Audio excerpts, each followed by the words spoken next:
ready. I know we talked about it in preseason. Do you like being that kind of Swiss Army knife, corner, safety, nickel? It doesn't matter. Like, you like playing everywhere? Yeah, I definitely love playing everywhere because I feel like at the end of the day it helps me, but most importantly, it helps the team wherever they need me at. So yeah, I definitely do like that though. I was talking to an NFL guy in one of the games, and we're talking about you at safety, and maybe you're not the biggest safety in the world, but he said your explosiveness sets you apart. Do you feel like that kind of quick twitch, being able to get somewhere fast, is what allows you to play everywhere? Yeah, definitely. I feel like that's definitely an advantage. And like looking at it, I believe at the next level, I'll probably be more like a nickel type of person, type of guy, and that also helps too. But I feel like the way I play the game and what I bring to the table, you can put me anywhere, and I feel like I got the ability to make plays wherever I'm at. But yeah. Can you tell us what happened with the elbow and what that was like going through that? Well, obviously it was difficult, but you know I got through rehab and did everything I needed to do to get back in there, and now I'm wearing a brace to help to protect myself. Does that affect your tackling at all? Like when you have to wear it? Nah, not really. Nah. Does it affect you in any way?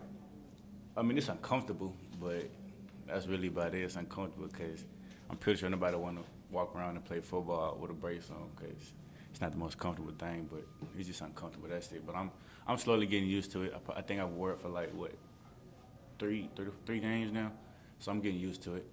Is there a point in the season, do you guys think, where you get to take it off, or is it going to be there pretty much all year? Just, I think Coach Lee talked about like maybe loosening it throughout the year. Yeah, they definitely loosen it up a little bit. I can kind of get all the way. I get extended all the way, but to be honest, I think it's up to Pat, the athletic trainer, whether I'm wear that for the whole year or wear that a couple more games and then take it off. It just depends where I'm at with my elbow and what's safe for me. So do you feel any pain at this point, or you all the way? Pain? No pain. No. This open date's good for you, right? Yeah, this definitely big for me to recover, and you know just regather and then get back to work again. But this is really big, especially like during this time and after a game like that. I feel like it's the right time to get the break and, you know, look back at things. KJ said he's going to look at Notre Dame some, but he's going to take a lot of naps. So what's on your schedule? Yeah, I'm definitely look at Notre Dame. Obviously, so me and KJ probably got the same schedule. Get a couple naps in, get a couple naps in, some sleep, some rest, because that's important. But yeah, that's probably what I'm gonna do too, though, by myself though. Yeah. I don't think a lot of people probably understand what, number one, playing 8 games in a row at this level looks like. For you, what time do you start in the mornings and what time do you get to end at night during a regular game week? A regular game week? Every day, we got different times. Like Monday is a light practice, a mental Monday. It's not really like too much going on, just getting game plan together, getting everybody on the same page. And then Tuesdays is work. It's Tanoga Tuesday. That's a long practice.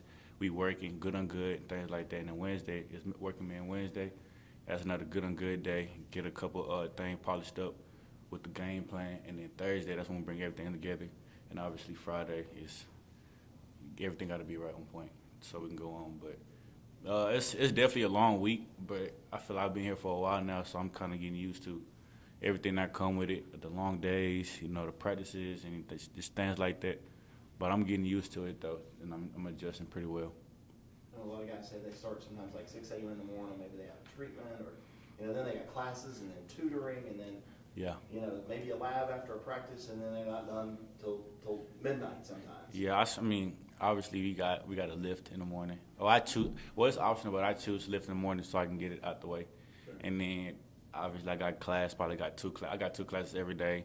I come in and get treatment on my elbow or whatever else I got going on, and then obviously meetings, film, and then tape, and then practice. But I usually get out of here probably like I'll probably say like 9:30 because I watch film right after practice. I go up there and watch some film and see what I need to correct. But every day I probably got here like at 9:30 for sure.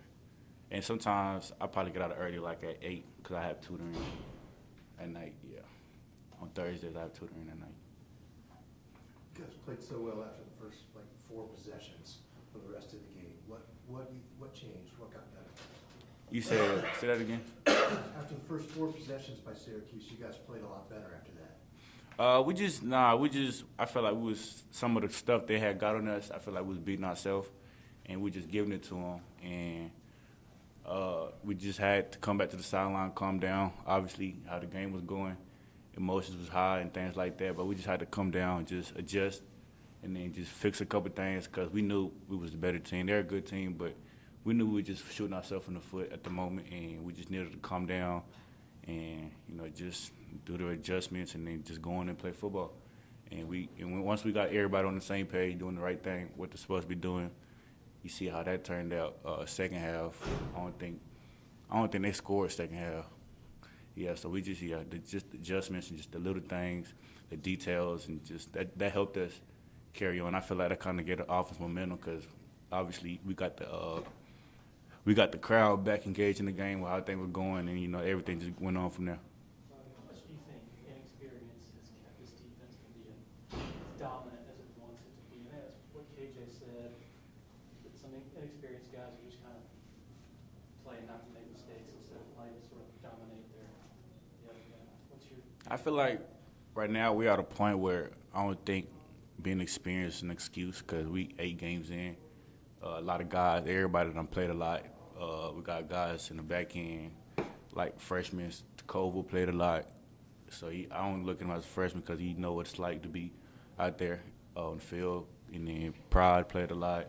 And just the young guy played a lot. And other guys, the sophomores, obviously Nate, he been playing a lot. Me, Barrett, Jeremiah. I don't think inexperience is the excuse, but I feel like we catching on pretty well, and being this deep into games, I feel like everybody should be on the same page and should know what to expect and what come with everything that's going on out there. How much do you think y'all missed Barrett early on, especially against Syracuse? Barrett, we miss Barrett. He a key player in our defense because we can do a lot with Barrett. We can put him in the middle or outside the box and just things like that, and then put it in different packages. But we definitely miss Barrett a lot because he a leader in the back end. Barrett, he'll probably tell you, he helped me a lot out there when I'm out there. Smart guy. He know what he's doing. He know what everybody's doing. But Barrett and I been out there. We missed him definitely for sure. What was your personal assessment of the secondary from Saturday?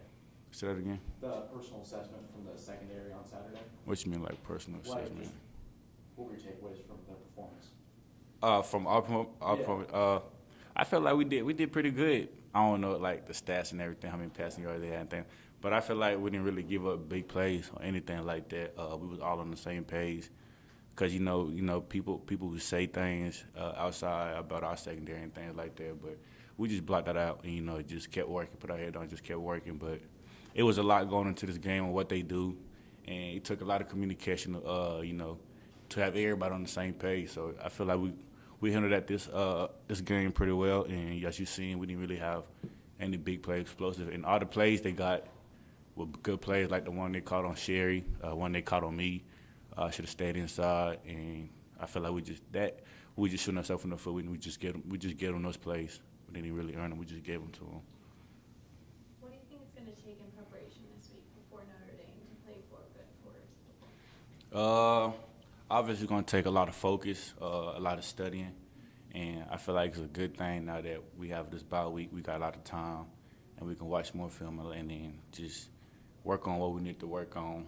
But it's going to definitely take a lot of focus because they're a good team, and just once again, just have everybody on the same page. I feel like that's something we kind of lack sometimes, where that's communication, have everybody on the same page. But I feel like if we got everybody on the same page on the defense, then I feel like we're really dominant for real on the D-line, linebackers, and in the back end.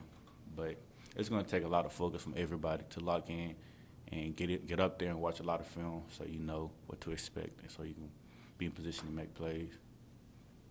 Are there any questions on Zoom for Andrew?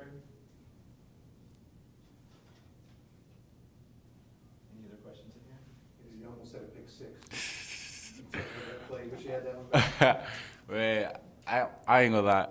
I usually let plays go after they happen, but that's one play I wish I can get back and do it all over again. I promise you I'm catching it. I'm scoring on that play. But But I don't know. I really, honestly, I know how I dropped the pass. 'Cause I tried to catch it with my chest instead of putting my hands out, and it didn't work out well for me. But next time I learned from that, so next time I guarantee that I'm gonna catch it next time. And if I get that same opportunity, I'm gonna score. Is it at all anything for brace, like you're trying to use your body instead of your hands just extending, or?